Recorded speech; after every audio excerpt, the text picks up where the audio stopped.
I see the value in having people be able to have all kinds of places to look for what a jobs look like and what might I really want to do every day. Sherry, you started as a microbiology professor, Mhm. but you did something to step off of that into, I think, an arena that will sound very appealing to a lot of folks. Not just the winemaking component of it, but this idea of taking something from nature and making a career out of growing it. Sure.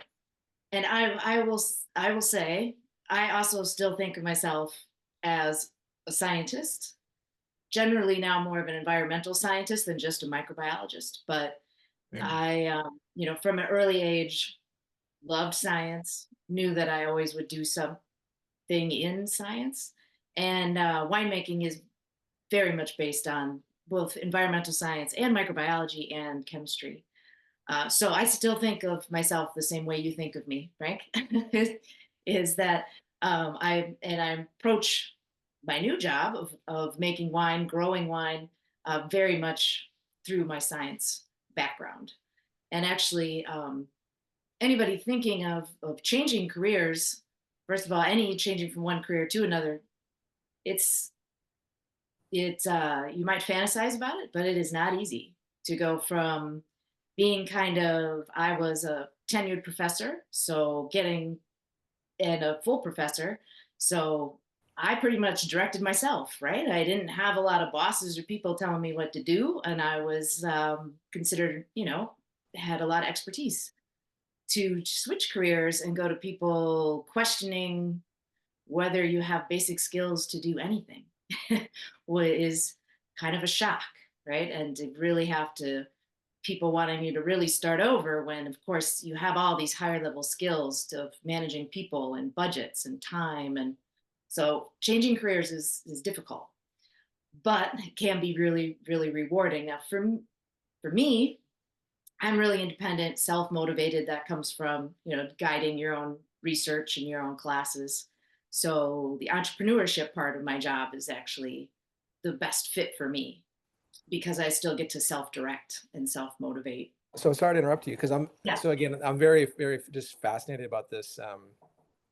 Because personally, I just think I feel like it takes a lot of courage to do what you're just describing. And I didn't know was there like an event that took place that kind of pushed you over the edge to kind of take the leap, or did you just feel something internal like I just need to follow this call? Like what was it that motivated you to switch? I guess that's So I worked for a small liberal arts college, an all women's college in Milwaukee called El Verno College. And probably 5 years running, enrollment declined I see. with no change in trajectory, right? So lots of budget crises and no raises. Hmm. Um, so it was looking kind of bleak at where I was at, and the idea of moving all around the country to chase the same job and potentially the same issues Yeah. um, made me want to look, outside of academia. And I looked at also kind of moving into administration, but as the college shrunk, there were fewer and fewer administrative positions to move into. So I really was kind of backed into a corner. I felt like I was, I had a decision to make: move, do a nationwide search for a good fit within academia, or kind of strike out, leave academia and do something else. And And those I searches, like the decision to go and execute a new search for an academic position, that's not a trivial decision. Those searches take months and months to play themselves out. And yeah, it's unlikely that you're going to get a job, to be honest. There are usually dozens to hundreds of applicants for a single academic position, and they're all PhDs. Many of them are qualified, and you're competing against all of them. And ultimately, it's one position that's granted. So that's risky. And it's also just scary, especially if you feel like you want to act relatively quickly on a life change. It can take years before you land a new Yeah. academic position, and you really have no control over the geography. It's very hard to balance the geography component with the good job component for academic searches. So I completely understand that perspective. I had started looking, I had it interviewed for over a couple of years, but my heart really wasn't in it either. So, Yeah, it's just interesting because I think as an outsider, you almost hear like, oh, you're a full tenured professor. You're just kind of set for life. So it's just kind of interesting to see how situations where that may not necessarily be true. And is it fair to say too that it might in some situations might even be more difficult to find another professorship position if you already are tenured? Is that correct? maybe. I mean, certainly, yeah, I was tenured, so they couldn't fire me, but they also didn't have to give me a raise, Yeah, which was a way of trying to get me to leave, yeah, right? Which is basically what the college was doing because they needed to shrink. So, I see. But you raise a good point, Jay. It is hard to move laterally as a tenured professor simply because most of the advertised positions for professorships are not at the associate or the full professor level, which are typically tenured individuals. Most of the advertised positions are for assistant professors. So you would effectively have to find that kind of rare needle in a haystack that is an open rank position, or God forbid, start out from scratch again as an assistant professor, which nobody wants to do. so when I got to that point where I felt like I needed to make a change and staying within academia didn't feel like the right move for me, I started looking at biotechnology, pharmaceuticals, all things related to microbiology and chemistry that might seem little bit more equal to what I was doing. But I was really into wine, and I grew up on a farm. I liked the idea of making a product because that's what my family's always done. And they were, as farmers, they're entrepreneurs, self motivated, making things, selling things. Where did you Um, grow up, Sherry? I grew up in Black Earth, Wisconsin, which is a little farming community west of Madison, Wisconsin. Okay. So they were dairy farmers or are dairy farmers? Actually, pig farmers, Big farmers. Okay. pig farms, and also now my mom is a vegetable farmer. But so rather than biotechnology, because everywhere I looked in other fields like biotechnology, healthcare, medicine related fields, and science fields, everything felt very corporate and structured, and I was not used to working in that environment. I worked briefly for a biotech company before I went to Alverno, and was not a good fit for my personality. And Alverno was wonderful in that we were very flat. Like everybody was treated sort of equally, and it was very egalitarian, run by nuns. So moving into a corporate situation was going to be difficult for me. And you might not know, but the wine industry is really fascinating in the way the businesses are structured. The largest winery in the world, Gallo, is family owned. It's not, there are no stocks publicly traded for Gallo wines. And actually, of the like top 10 largest wine companies globally, only like two of them are publicly traded. They're all privately held, family owned companies, even when they're really, really big. It's, Is there a reason for that, or is that just kind of the way it is? I think it's kind of a holdover. Yeah. And where the family takes great pride in the product, and you inherit land and you continue expanding land holdings, and you pass down the craft and the brand, and it's just kind of the culture of the industry.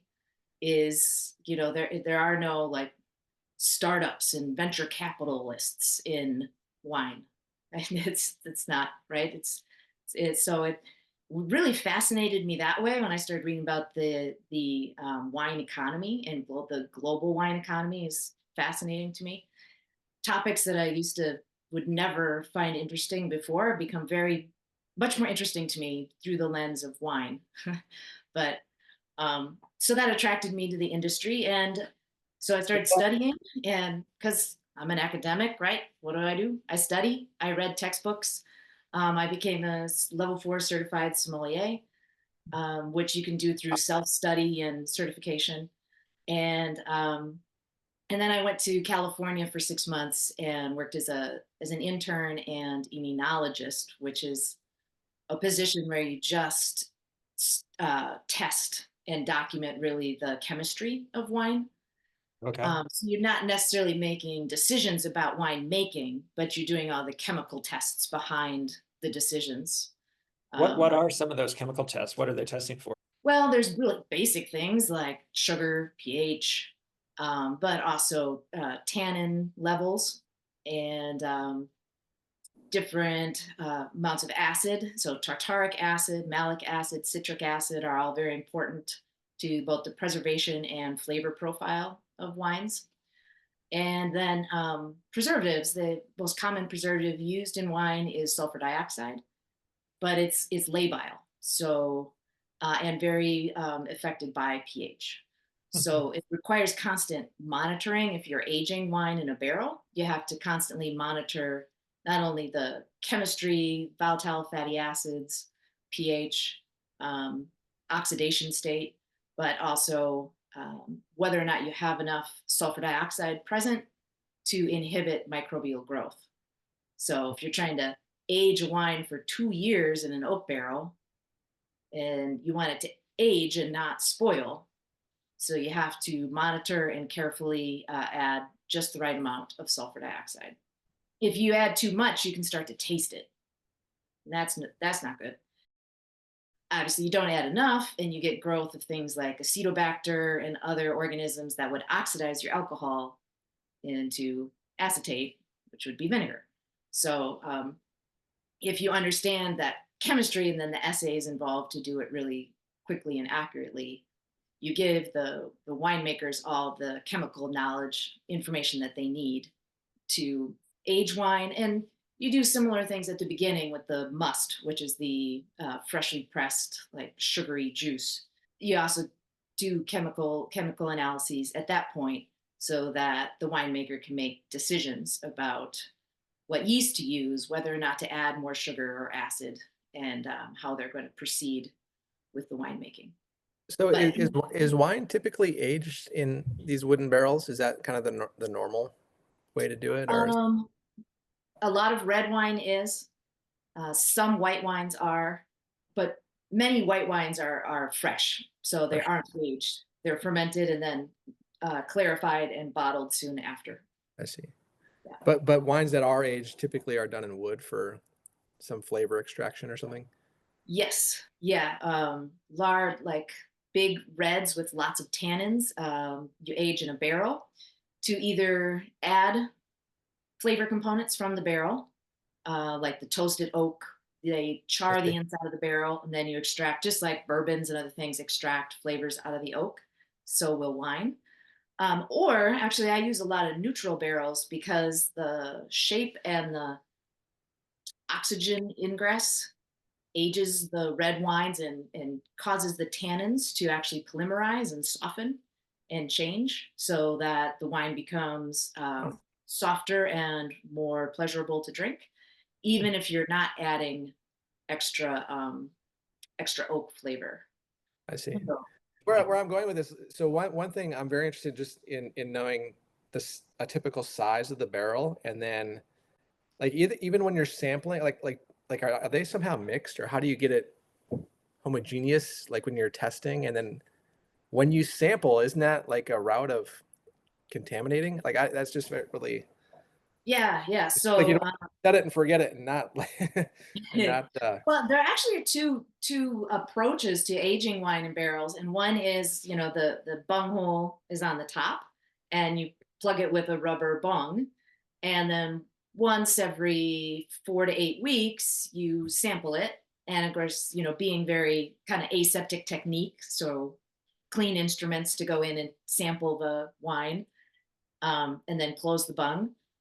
And most American winemakers do it that way, where they monitor the barrels. And you just use kind of a long thief, they call it, to thief Okay. the wine, steal the wine out of the barrel. We don't do anything to mix it. You I just, see. yeah. Huh. Um, Is there stratification then? Because you are relying entirely on diffusion, I would imagine, to distribute yes, but the flavor. so you keep the barrel topped. So there's almost no headspace. Keep that headspace really, really tiny, like maybe 200 milliliters or less. And Wow. a barrel is 225 liters. So a lot of the oxygen ingress is actually coming in slowly through the wood, I see. not through the bung. And then there is another way where you pound the bung in really hard and you tilt the barrel so that the wine goes over the bung and seals it. And then you do the set it and forget it. And I see. some European winemaking regions do it that way. The purists do that. Is that Uh, yeah, the ones who've been doing it for 100 years, and they're like, yeah, it'll be fine. Whereas right? us newbies who've only been doing it Yeah. for a couple decades, we're like, no, we got to check the barrel every month. Yeah. Yeah. Yeah. Totally. Are there, yeah, so not to get too far into the weeds, but it is interesting. So are there some barrels that you just have to write off because it's gone too far in one direction that you can't reverse course from? Yeah, it does happen, especially if a barrel were to get ignored, which, if you can imagine a warehouse full of 500 barrels, takes a lot of physical labor to monitor every barrel. And so if a barrel doesn't get topped off, so the headspace gets too big, or the additives, the preservative didn't get added or didn't get sampled, you do have barrels that can go bad. So what, I mean, what you've kind of described, Jerry, so far is like somebody who has a knowledge base, microbiology and chemistry, that would seemingly be really, really important for this. And to be honest, I was kind of operating under the assumption that a winemaker could kind of just do it, and there wouldn't necessarily be a strategic advantage to having a background similar to yours. But it sounds like it really might be the case that being a scientist is really useful here. Do you agree with that? Do you think you've had kind of a strategic advantage in getting started? Yes, definitely. If you were um, without a scientific background to go into winemaking, especially in a competitive industry like, say, California, there are winemakers who come to it from a family perspective. The family grew, so here in Michigan, there are a lot of winemakers who their dad grew grapes for Welch's grape juice. And then, because they grew grapes, they started fermenting them. And then they owned all the land, and whatever, then they pass it on to their sons and daughters. And they just kind of do it the same way that dad did it. Right. Okay. So it's just sort of passed down, and they don't necessarily approach it anywhere near as scientifically as I do, or as maybe someone who goes to, you can major in viticulture and enology, at UC Davis and many other schools, University of Virginia or Virginia Tech, um, all have majors in there. So then you would approach it from a more scientific background. But there are plenty of winemakers who do like a 2-year degree or just learn from being around it their whole life and make wine without as much of a dependence on science. There's got to be some numbers usually, especially if you're aging wine, but you could approach it a lot less scientifically. Yeah, and one thing I was going to add, and this is kind of dusting off the cobwebs here, because you probably get this all the time, but I did watch the documentary Somm, Yeah. which it was unbelievable, like what some people are able to do. And so so I guess the point I'm trying to make is, my impression is to become really good. Not only you have to be very smart and understand the science and all that, but you need to have talent, like in terms of what you can smell and taste. Is that Is that correct? Like not just anybody who knows the background science could maybe be successful at making a good wine, or is that not true? No, I think it is true. And again, I might be biased because I did become a sommelier and Yeah. studied. Have you seen that documentary, Frank? I haven't. No, You, I'm ignorant. Tell me about it. oh, I had Sherry explain it a bit better than I could. Well, it's called Somm.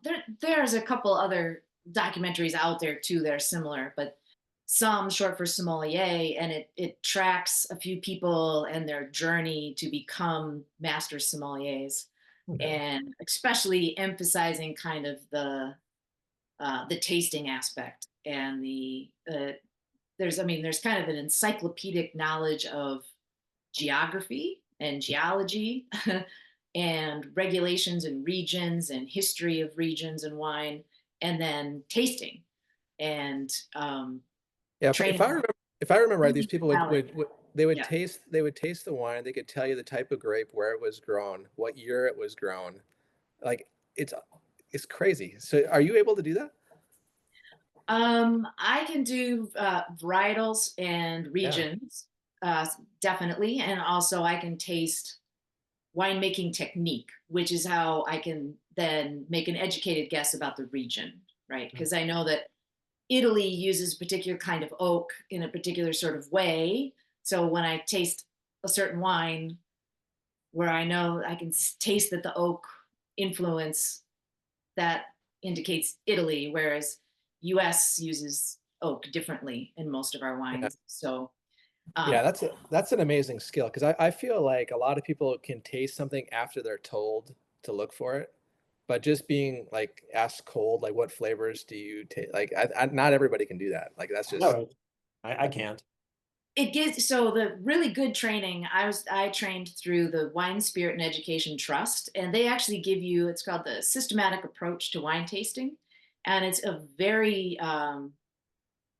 it's a very detailed framework of descriptors, and you almost go through like a checklist in your head, and it's all chemistry. I'm using my mouth as a chemical instrument. hmm, So the first things that I taste for are not flavors, but actually how much acid, how much alcohol, what's the body, and then I start thinking about what does it actually, quote unquote, taste like? Like I what are see. the flavors? Because I can tell how much acid's in a wine by how much I salivate after I swallow when I drink it. Huh. So it's a sensation, not a taste. Yeah. Yeah. And the same with the tannin levels, right? If you oversteep your tea or your coffee's too black for you, your mouth, you don't like that feeling in your mouth. It's the same with wine. You can tell how much tannin is in the wine and what kind of tannin, whether it's oak or grape, by the way it feels on your gums and on your palate, on the inside of your cheeks.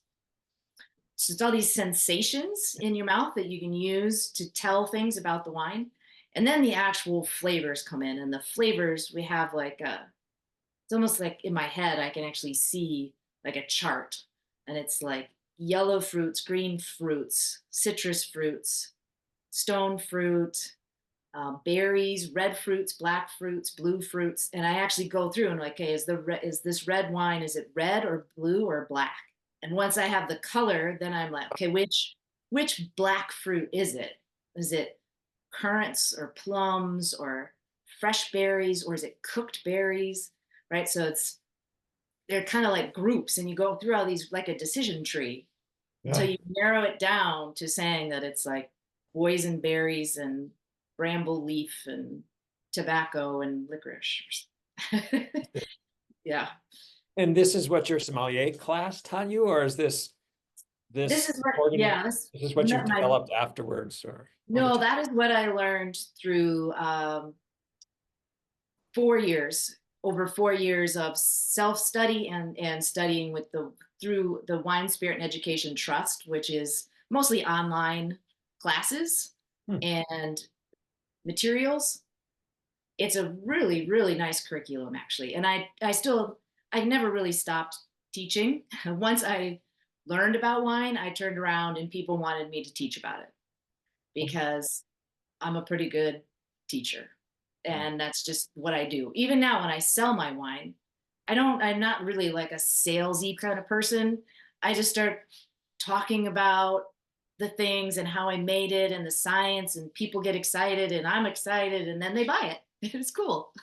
But I don't try to like, I don't know, just my approach is still like Yeah. teaching. So anyway, I taught this curriculum.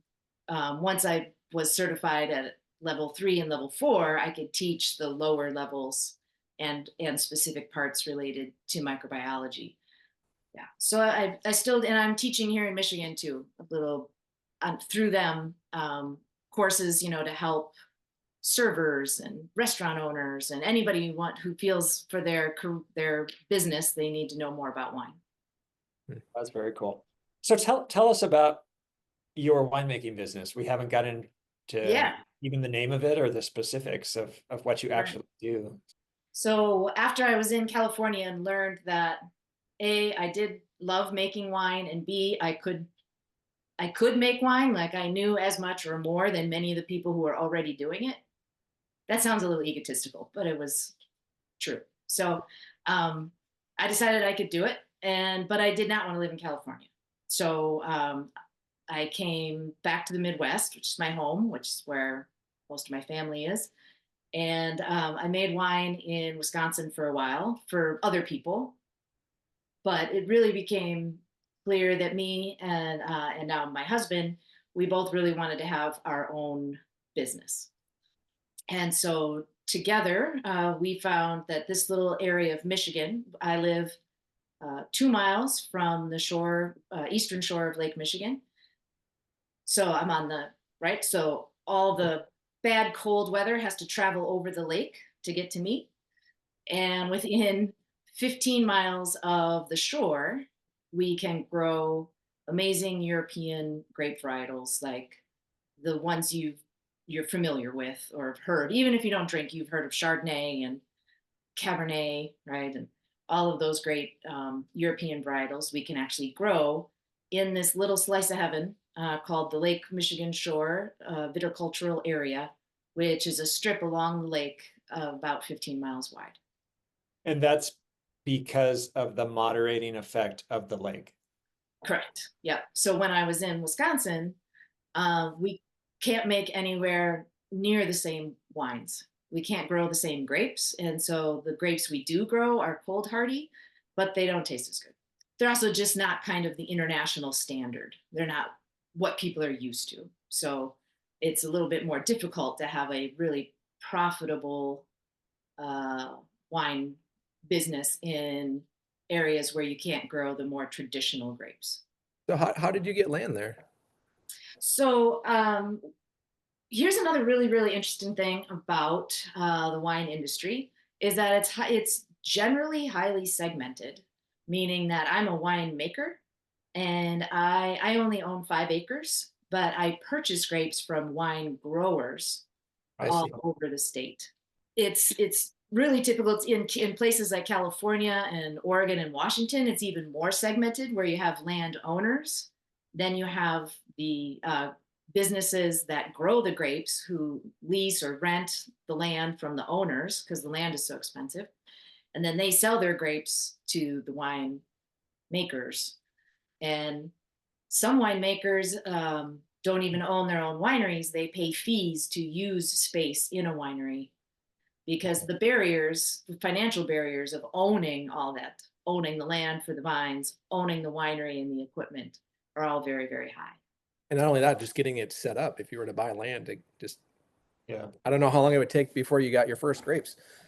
3 years and 7 years before you know if you've got anything good. That long, 7 years?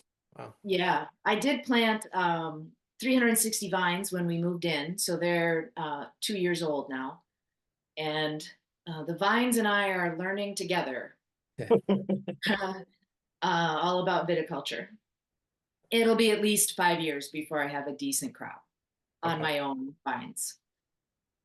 But even after I do, I can make about 100 cases from the vines that I planted. So I will always have to purchase grapes. But I love that actually, because I really like working with the growers. I learn from them. They feel familiar to me because they're farmers at heart, and my whole family are they're farmers, right? So we kind of speak the same language. It feels very natural to me, and it's actually kind of a. I mean, I don't have as much control over the vineyard because I don't own them, but also if one vineyard suffers from sporadic, spring freeze, well, I can always kind of source my grapes from somewhere else then, right? So I'm not tied to just my vines. When we're really on the edge of viticulture here, where we can really do it profitably and reliably year over year. So there's definitely years where people don't have a crop. That's an issue. Across the industry, is supply limiting, or can you always find another grower to purchase grapes from? Right now, there's a glut. There's a overabundance of wine grapes, even in Michigan. Hmm. So wine is also kind of funny in that it's difficult for the wine industry to adjust to big changes in demand because it is a woody plant that takes at least 7 years to really mature. You kind of lag. Like if demand for wine starts to decrease, it takes a while to start ripping out vines and kind of cut back to be closer to in line with demand. So right now we're in a cycle of overproduction, actually, which it's all right. I'm trying to, we're a really unique small business, so I'm not too worried about soft demand for wine, but it means it's not too hard for me to find grapes. Like, how do you buy grapes? Can anybody just do what you're doing, or do you have to have a actual entity that you buy grapes through? No, at least here, well, it's very different here in Michigan. We're nowhere near, nothing is near as expensive as it would be out west in California or Oregon, Washington, where land is more expensive and everything is much more competitive. But we're pretty competitive here in Michigan, but land prices are lower, grape prices are lower. And yeah, I know some home winemakers that buy a few grapes. Let's say they might buy 100 pounds of grapes, where I buy 2,000 pounds of grapes at a time. So Yeah, tell us more about the structure of your business. It's you and your husband, just the two yeah. of you, or do you have others working with you? It is mostly just the two of us. So we actually have both a bed and breakfast and winery together. Oh, So my cool. husband was a chef for 35 years at large private clubs. He still is an amazing chef and cooks every day, but now for guests at our inn. And it takes quite a while to be profitable as a winery, right? It takes a lot of equipment. So I was telling Jay at the beginning that this year I made 320 from the 2023 vintage. I made 300 cases of wine, and I sold over 200 cases, which is good because I wanted to age some in bottle. So I made 300. I sold 200 cases, and this year I made 600 cases because we're going to have that much more demand. And just my husband and I do that. And then but the revenue we're really near a really beautiful beach town, and lodging revenue from the bed and breakfast really is paying the bills as we're building the winery brand. And also we reinvest the revenue, back into the business. So my first year I bought a couple of pieces of expensive winery equipment, and the equipment I didn't have, I luckily found some really great collaborators where we said, well, hey, I've got this piece of equipment, you've got that piece, and this guy's we're buying the grapes from him, so let's work together and share our equipment, share our tanks, and all make wine together. So that's fairly common, like cooperatives or shared spaces where people work together to share the expense of all the equipment that you need. So the first year I bought some equipment. This second year I purchased more equipment. Third or fourth year, there's going to be more and more equipment as we continue to grow and make more wine. So I need bigger tanks, a bigger pump, more temperature control, etc. So the point of our bed and breakfast is we love hosting people. Tim loves cooking. We do both breakfast and dinner. How many rooms do you have? We have 5 rooms and we can sleep 12 people because one room is a double suite with a king bed and a queen bed and a bathroom that is all on one floor. It's really gorgeous. It's bigger than my first apartment. But but people love that room. It's very private and has great views of it overlooks a ravine and mature woods, mature forest, and then out the back, vineyard and blueberry fields. The county I live in not only grows grapes, but lots of blueberries. So, Oh, that's so cool. So yeah. not to depart too much, but can you talk a little bit more about the running of the bed and breakfast? I have these fantasies of opening something similar to that in Alaska or something like that. It's great, and that it's also you're kind of on all the time. Imagine that Yeah. you're hosting your family uh, all That's the good. time, right? Like you're Okay. cooking for everybody, you're cleaning for everybody, and you got to be on your best behavior. But The we love it. cooking would be the hard part. I would rather just run a bed. Get Airbnb. How about a campground, Frank? A campground. Okay, that's maybe a little more appropriate. No, but it's great. And actually, we do have one employee now that is helping to run the bed and breakfast side with the uh, keeping things clean and helping to check some people in because I'm getting busier and busier with the wine. As people have tasted my wines and word has gotten out, I've also started consulting some other wineries who have either issues or I'm helping one winery out right now as their winemaker left and they had a bunch of wine that needed to be bottled and finished and they didn't know what to do, right? So as I've gotten busier with the wine, we've gotten a little bit of help running the bed and breakfast, but we're really like the model of our business, and that is that it's very experiential. So we don't ever want to just sell large volumes of wine. We want you to come, stay, have food and wine. And if you're into food, you can learn from Tim because he's done a lot of mentoring and teaching about cooking, or learn about wine from me. We like that whole the whole package. And actually, the property we live on is called Veritas Estate, or that's what we call it. And we grow food, vegetables, herbs, grapes. Tim also forages. We got over 80 pounds of maitake mushrooms on our property. So he forages herbs, seeds, and mushrooms, and we use them in our products and in the meals. So we're trying to make it kind of showing it's an amazing environment here on the shore of Lake Michigan. All the things it's amazing for mushrooms, for fruit, all kinds of things that we can't grow in Wisconsin, we can grow right here. So we're trying to kind of make it this one big experience between food and wine.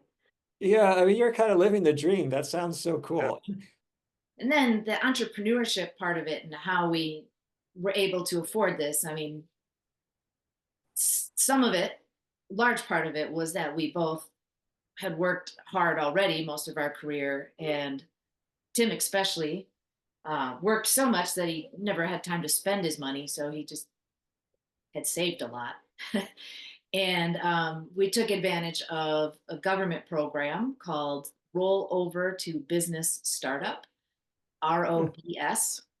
So you basically take your 401k and you roll it over into and invest in stocks in your own corporation. So whereas we used to be invested in, the S&P 500 stock index, we're now 100% invested in stocks in Veritas Estate Hospitality Corporation. And so the money never left the 401k, right? So we didn't pay any penalties because it's still invested in a 401k. But that 401k is 100% invested in our corporation. I had no idea. That's great. The only bad part about it is that there are quite a few rules that apply. Like we can't hire family members because they don't, the federal government didn't want you to be able to invest in your own company and then just pay all your family members wages, and then basically you're just living off your 401k by paying your whole family wages. I guess, Yeah. right?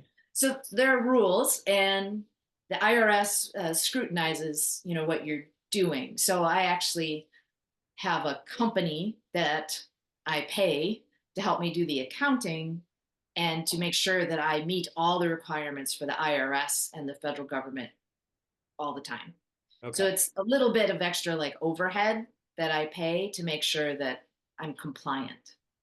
So there's some red tape, and then we got an SBA loan as well, and that's where also my experience as a professor writing grants, getting money from the federal government really came in, because all these programs I was able to, because they kind of feel familiar. You can Yeah. read the program, what's required and how to apply, and you write a business plan and you apply, right? And we got the money, and we found some local partners, and so we do have, in addition to what we invested from, we didn't invest all of our 401k, but what we invested from our 401ks, and then the SBA loan to help buy the property is how we managed to afford the startup funds and buying the real estate.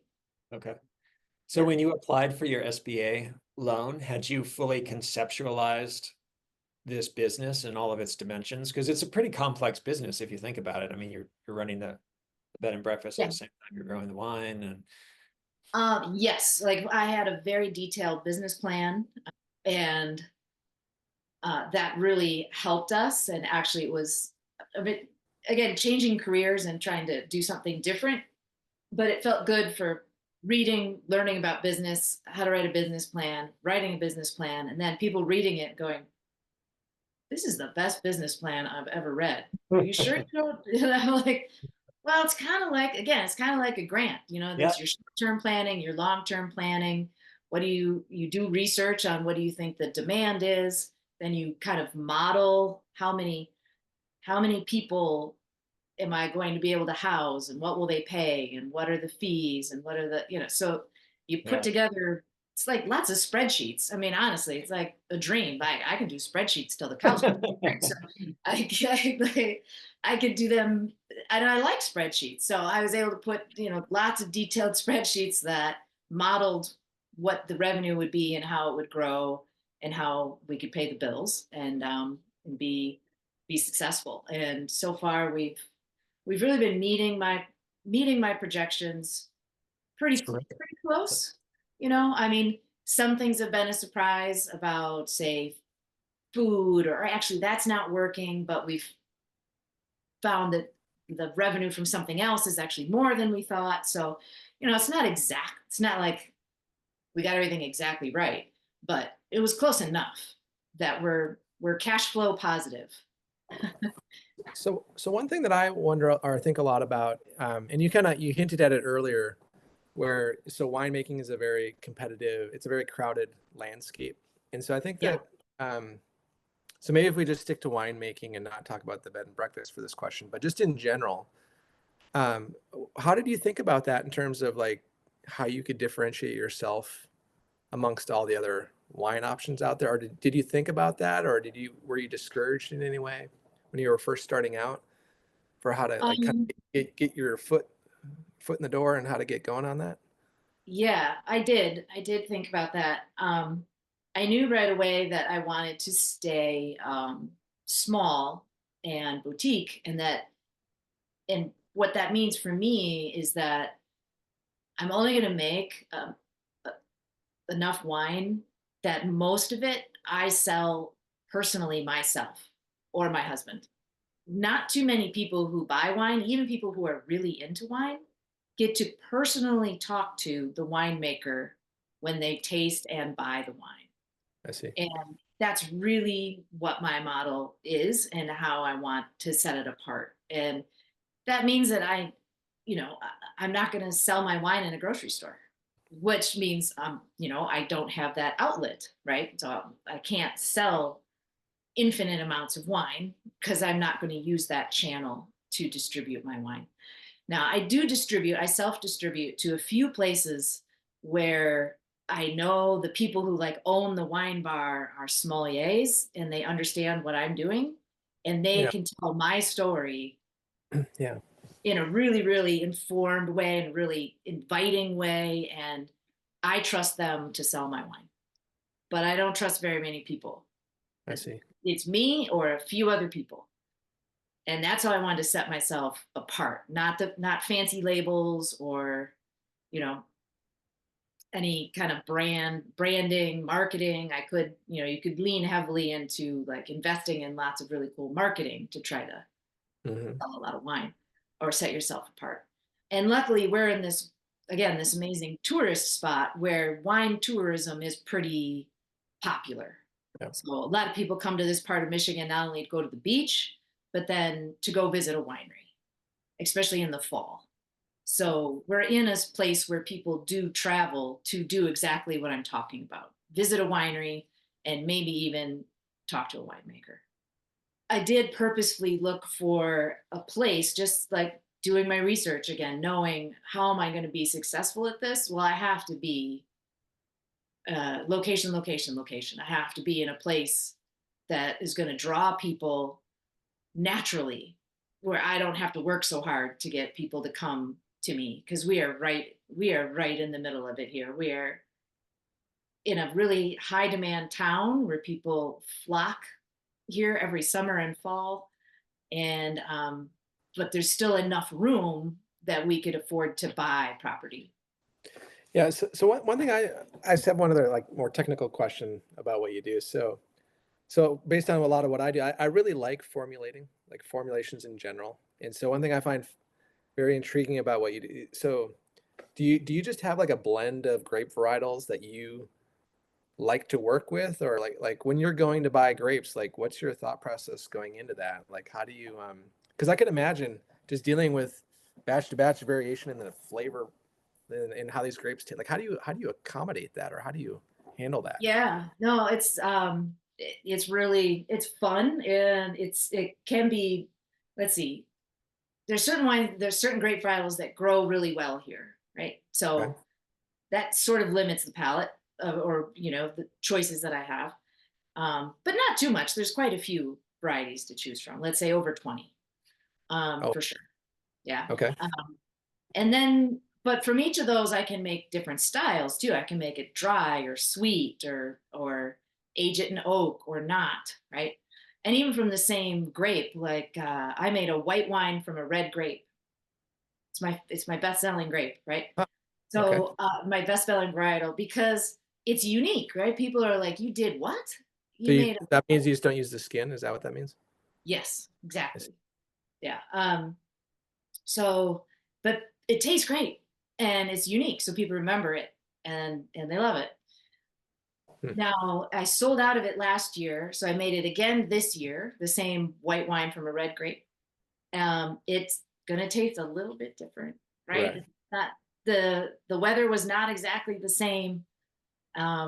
The chemistry of the juice was technically really close, but it still doesn't taste the same. Huh. But I'm okay with that because I actually that's one reason why I like wine is because there is this variation. You can taste, as you saw in the Somm documentary, you can taste the year. I mean, when you're really into it, which is not so much what the consumers are into, but it's just fascinating it's almost like writing the history into the wine. Like Yeah. every every bottle is a discovery of I a see. year, how long it's been in the bottle, of the place, of the people who made it, and that's really fun about wine. But now I'm making some new wines that I didn't make last year because different grapes were available.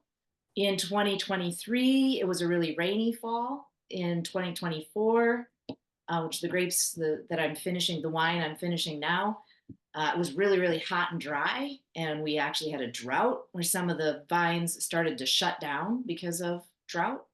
So that changed what grapes were available, changed the chemistry of some of the grapes when I picked them compared to the year before. And that's challenging, but I actually, again, I like it. I like you have a plan and then you have to change your plan, right? And you have to be creative.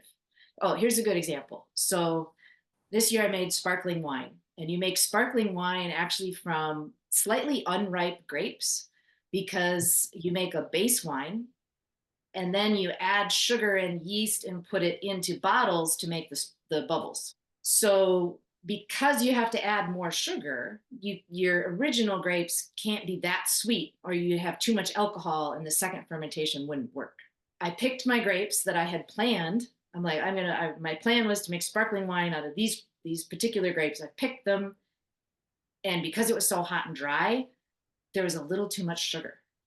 Not very much. So I should have had like 16 grams per 100 milliliters. Sorry, just called 16 bricks, and I had 18. So fine. So I crushed them, and I pressed it, and then I was testing other grapes right out in the field, scouting the vineyards, testing other grapes, and there was another grape variety that the sugar concentration was at 17 bricks. And the flavors were really good. And I've had sparkling wine made from that variety. And after I tasted it and I tested it, I said, oh, I know what I'm going to do. I'm going to take these, I'm going to mix them with the other ones. And then my sugar concentration will be correct. And it'll actually help balance the acid. And it's going to be really cool because nobody else does that. I just really enjoy having to basically, like, you have a plan, but then you have to wing it, right? It's like doing field work, right? Yeah. Like all the best plans in the world, doesn't matter. It's still, you still have to problem solve at the last minute and go, how are we going to get it right? Because here we are, we have one chance at this. We have to get it right, right? You have one chance in the fall to make wine every year. It's hard to see. I just look like I'm wearing black, but I am wearing black because winemaking is a lot of hard work, and it's very, very dirty and very, very messy. You're constantly sticky and wet. I use caustic to clean. So I have sodium hydroxide solutions and then citric acid to clean things. And then you're constantly like I'm using pressurized gas on a barrel to get the wine out, and something explodes and you're covered in red wine, right? Yeah. So and this is like literally the winemaker uniform. Doesn't matter, California to New York, you wear a light long sleeve shirt and a vest because wineries are also cold. Cellars are like 55 degrees or colder. And then you go out in the field and it's kind of warm, and then you go back into the cellar and it's cold, and there's constantly water coming at you. So if you have your vest on and it's zipped up, I've been like totally like a stream of wine, like from a hose, just like hitting me, right? But if I have my vest on, I didn't get soaked, right? Because I got my puffer on and it shed the water. So this is actually like my work uniform, a light long sleeve shirt that's dark in color, because you wouldn't want to wear white to a winery, and then a vest. And That's then awesome. Carhartts or blue jeans and waterproof boots. So at your peak time of year, like how many hours a week might you have to work? If like I could imagine there's a certain window where you just have to get all this stuff done. Yeah. Harvest is pretty much, it's go time. It's just, you just do it, and you can't, you pick the grapes and then when you process them immediately. So, here's a really cool thing. So this county where most of the grapes are grown around here and anywhere in California, Oregon, at night during harvest. So they pick, the ultimate time to pick grapes is at night. especially if you're using equipment instead of by hand picking, you pick them at night because it's cold. Hmm. The sun on hot grapes, you don't want to bring hot grapes into the winery because they'll start to break down faster. I You see. want to temperature control things. So you pick at night when it's cold, and then also so you can deliver the grapes at 8 a.m. when the morning shift people come and they're ready to process the grapes. So in this county in October, the fields and the roads are so busy and lit up with huge lights. The entire county is just swarming with equipment all night long. And you can see it and hear it and smell it. It smells like a Jolly Rancher, the whole, like a great Jolly Rancher. The whole county smells like that. And it's lit up at night because everybody's picking at night. And then the grapes are delivered to the processing facilities, be there for wine or juice or whatever, at 8 a.m. in the morning. And then you start, and you can't stop until you've processed everything from that day because it can't usually sit, right? It's all from fresh. And you also can't go home until everything's clean. No grape skins on the floor, no juice on anything. Everything's sanitized and ready to go. Then maybe the next day or the next couple of days, whenever you can pick again. Then you have to go home and host at your bed and Yeah, breakfast. Exactly, right. I did. Yeah. Make Luckily Tim makes breakfast and cleans breakfast, but I still need to help serve and Yeah. be here. But yeah. I mean, it's nice to have that team. And I think there's something to be said for having like this menagerie of tasks that kind of challenge you from different angles. It kind of keeps you from being burnt out on certain things. So I would imagine that to some degree, assuming you're the right type of person that kind of can deal with multitasking, it can probably be really invigorating. Yeah, it can be, but then there are other times where I feel like, oh my God, I'm too old for this. Can I just have a routine where I just wake up at the same time of day and I'm done working at about the same time of day? Yeah. Instead of like, what am I doing? Today I'm doing 10 different things, and tomorrow I'm doing 10 other things, all while running the bed and breakfast. And it's also, I don't know if you remember, like your first 2 years on the job, if whatever your job, like I'm remembering my first 2 years as a professor. Oh my God, did I work hard? And I did things very inefficiently, and I didn't know what I was doing, and I had to keep redoing things because I didn't have the course set up right or whatever. Right? It took you Yeah. twice as long to accomplish things when you first started. And Tim and I are experiencing that now. As far as running a business, it's like, God, why did we think we had to do it that way? That was a really, really inefficient and hard way to Yeah. do that. We don't have to do it that way anymore. We can be better at it. So it's Yeah. getting easier, as now we've finished 2 full seasons of the business. And so we'll be going into our third full season this spring. And things are getting easier, as far as efficiency, and we know how to do stuff and can continue to grow and do more because we've gotten better at the basics. Yeah. Yeah. I can imagine that. Yeah, you're kind of at that point where things are clicking and now you feel like you can kind of take it out and run with it. And that's cool. I mean, you sound really passionate about Sherry. But you sounded passionate when you were thinking about doing Oh yeah. for some Remember when I kind of came running into micro. your office and I was like, I found some gene and some metagenome stuff we pulled out of a snail, and I was like, I found this gene and it shouldn't be there and it's so cool. Yeah. But I do miss that, and I'm still, I'm But still a you're still, scientist at yeah, heart. you're still doing science, and it's got to feel really good to have like this physical, tangible product that you created.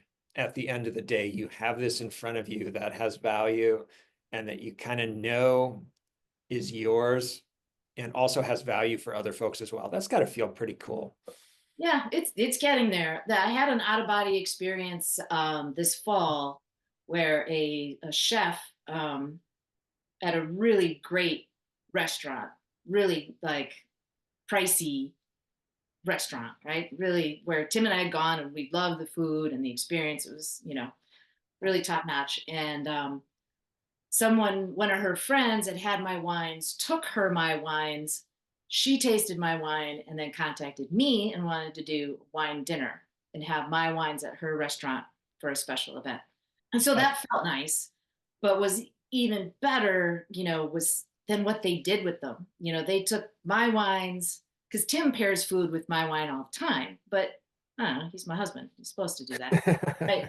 But she didn't know me, right? Tasted the wines and then they paired them with food. And then we got to sit and enjoy. Usually I'm analyzing my wines, but to sit and enjoy it and watch what someone else did with them and paired with them to create a meal was completely out of body. I felt like wow, I actually am a winemaker now. Like oh, that's this great. is wine that people who know a lot about food and wine and have done it their whole lives are are creating a meal for. I mean, it was totally, it took me like 48 hours to come down off of that. Yeah, something you've created has become special for somebody else. So It Sherry, was. I do have maybe one question that I'd like to get answered. And this is mainly for folks that are listening to you and thinking that sounds good. I would like to try that. I would like to have the guts to do it. But I don't quite know where to start. So out of the narrative that you've kind of described for yourself, what steps or ingredients do you think are just absolutely required? Like, was it that internship that you did that was like the secret sauce, or could you have learned everything independently? Like, for somebody thinking about taking a step similar to yours, what do Right. they need to put on the table to do it? Well, everybody learns differently. And the older I get and the more children I have, because I had two, now a second marriage, so now I have two more. So I have four young adult children. And then, of course, being a professor and teaching a lot of people, everybody, learns differently. So for me to change careers or to learn, for me, winemaking, I'm a read and get certified and take tests kind of person. and um and I can self-study and I can learn that way. And then but doing the internship though and really getting an experience of what the industry was like. I also when we finally started this business over the course of 2 years, during between quitting my job and starting my own business, I probably had like 10 jobs. I I worked at a Total Wine selling wine by hand. I worked for a wine distribution company running around selling wine to wine shops, which was horrible. And then I worked as an intern. I worked in wine bars, and then I was teaching about wine. So I learned about all aspects of the wine industry, which has helped me greatly to navigate wine sales and wine making and rules and regulations and all of that. I was totally unemployable, however. If you've had 10 jobs in 2 years, nobody wants to hire you anymore. I had to work for myself because it was a bad work history. But so everybody learns differently. Some people might just want to jump in and do it. Other people might be able to read about it, read a textbook, watch some videos, and feel confident. I'm going to make a couple batches of wine, or I'm going to make a couple products, and then I'm going to do it. But I think the key, though, if you want to be an entrepreneur and support yourself, is you have to write a really good business plan. You have to do your research, and you have to present it. Even if you don't think you need a whole lot of money, you need Need you some. yeah. And applying for money, be it either from a local bank for a small tiny grant, or from the SBA, or for a bigger grant or loan or whatever, or to your, I don't suggest trying to get money from your family, but to really, really do your research about the industry you want to be part of. What does revenue look like? What's a typical percent profit?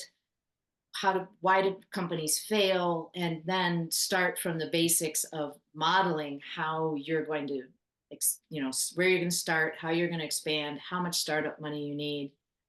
Hmm. Do your best. It feels like you're completely making up a made up story. It is a complete, right? You're just making it up.